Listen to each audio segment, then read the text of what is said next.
Welcome to the Tech Egg. Don't get scrambled. Enjoy the video. You start by preparing the stand and your workspace. Remove packing and set aside any screws, rubber pads, or tools that came with it. This avoids interruptions later. Once done, clear a 30 to 40 centimeter depth on your desk so the stand sits stable and you have room to maneuver.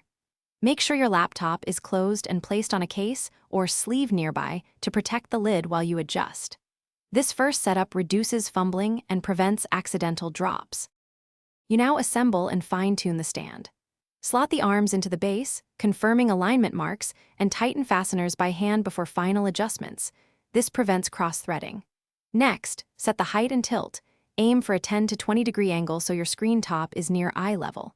Make sure rubber feet and laptop pads sit flush to avoid slipping. Once hand-tightened, test stability with gentle pressure and make small angle tweaks until the platform feels solid. You finish by mounting and verifying everything. Center the closed laptop on the platform so left-right balance is equal and leave 2 to 3 centimeters clearance at the rear hinge for ventilation.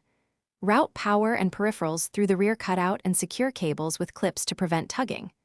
Make sure the laptop doesn't lean. If you see wobble, tighten adjustable joints, double-check pad placement, or add a thin foam shim under one foot. If problems persist, reseat components and repeat. Thanks for watching. Consider subscribing if I helped unscramble your problems.